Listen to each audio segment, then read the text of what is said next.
Hey guys, so I wanted to show you my poem that I have from this is my manuscript, but my new book entitled Candy, and a lot of it deals with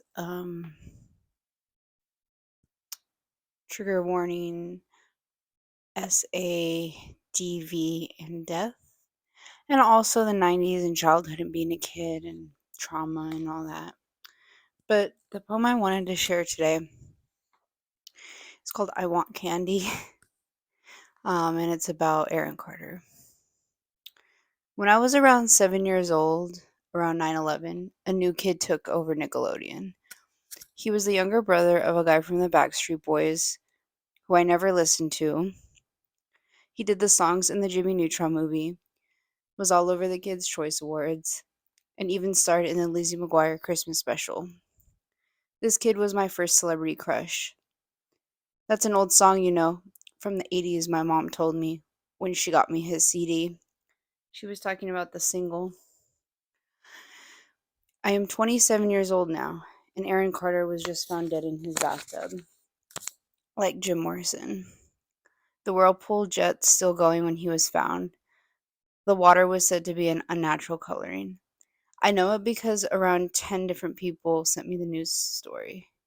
People knew I was a fan. The first message that buzzed through about Aaron was from a girl from my hometown. She sent me the news story, which was posted just 2 minutes prior. What? That's got to be fake. I said, no, it's not. TMZ just confirmed it, she replied. I was in shock. I had just watched his No Jumper interview the day before. People were really mean to Aaron online. Even Adam22 was. He kept pressing him about where his baby was and CPS and stuff.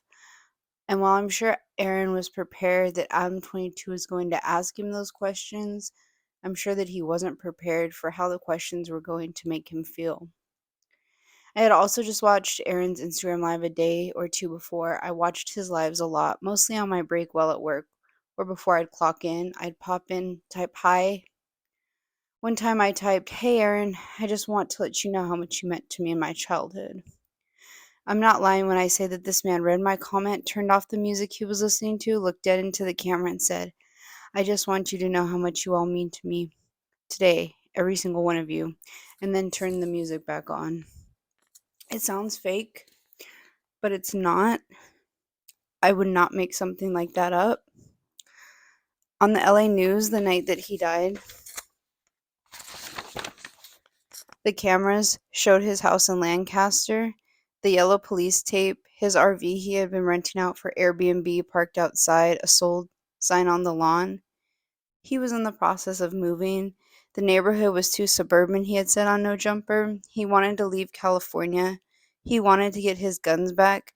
Then the cameras showed his fiancée and mother of his 1-year-old son, Melanie, crying on the sidewalk a la Courtney Love via Kurt Cobain's death.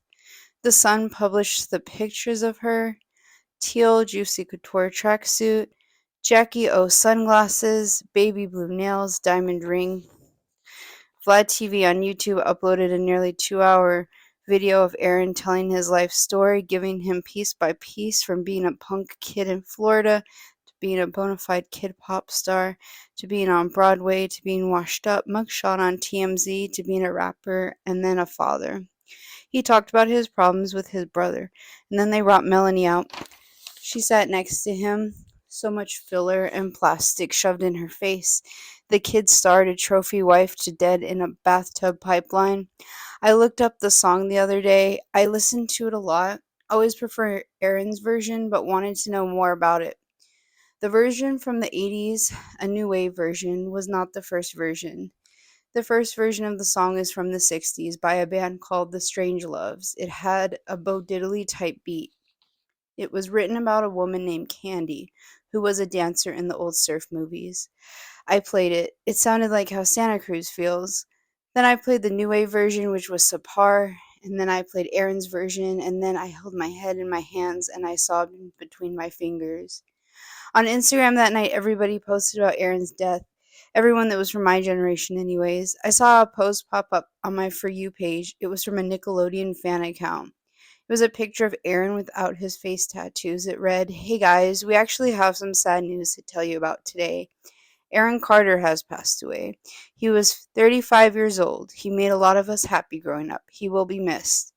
And for some reason, that was the hardest one for me to read because it felt like they were breaking the news to 7-year-old Angel.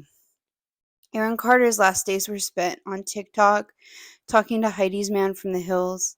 Aaron Carter's last tweet was to Kanye West. He wanted to talk to him man to man, and then he died. And now another part of my childhood is gone. All right, thanks for listening. Order a copy of my book, which it'll actually look like a book, not like this, the manuscript, but